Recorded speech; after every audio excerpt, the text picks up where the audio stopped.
இயேசு கிறிஸ்துவின் இன்ப இனிய நாமத்தில் வாழ்த்துகிறோம். இன்றைய வேத வசனம்: நான் துயரப்படுகிற நாளில் உம்மை நோக்கி கூப்பிடுவேன், நீர் என்னை கேட்டருளுவீர். சங்கீதம் 86:7.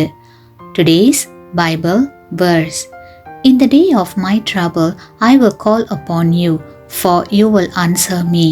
Psalms 86:7.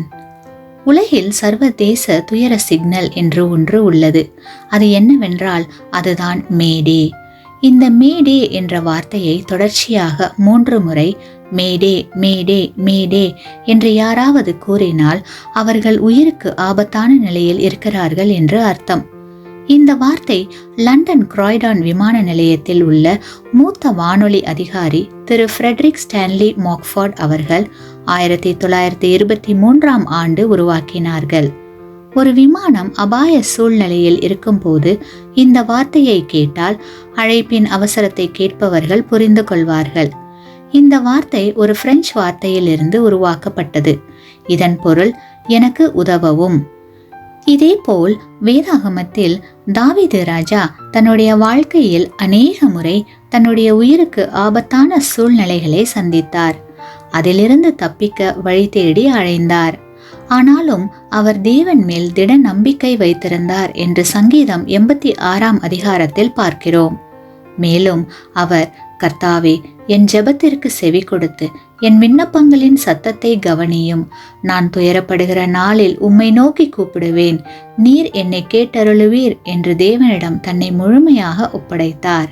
அது மட்டுமல்ல, தேவன் மேல் முழு நம்பிக்கையோடு இருந்தார். தாவீது ஆபத்து காலத்தில் மட்டும் தேவனை தேடவில்லை, மாறாக ஆபத்து காலத்திற்கு பிறகும் தேவனையே சார்ந்து வாழ்ந்தார் என்பதை பின்வரும் வசனத்தின் மூலம் காணலாம். தாவீது ராஜா கர்த்தரை நோக்கி, கர்த்தாவே, உமது வழியை எனக்கு போதியும். நான் உமது சத்தியத்திலே நடப்பேன். நான் உமது நாமத்திற்கு பயந்திருக்கும்படி என் இருதயத்தை ஒருமுகப்படுத்தும் என்று கூறினார். கிறிஸ்துவுக்குள் அன்பான சகோதர சகோதரிகளே, இன்று நாம் சந்திக்கும் உபத்திரவ காலம், ஆபத்தான சூழ்நிலை, வேதனையின் காலம் எல்லாம் நாம் தேவனோடு நெருங்கிய உறவை வைத்துக்கொள்ள ஒரு வழியாக அமையலாம். நாம் செய்ய வேண்டியது தேவன் மேல் திட நம்பிக்கை வைத்து அனுதினமும் அவரை நோக்கி பார்க்கும் போது, நிச்சயமாக ஆபத்து காலத்தில் அழைக்கும் போது நமக்கு உதவி செய்ய வல்லவராய் இருக்கிறார். ஆமேன்.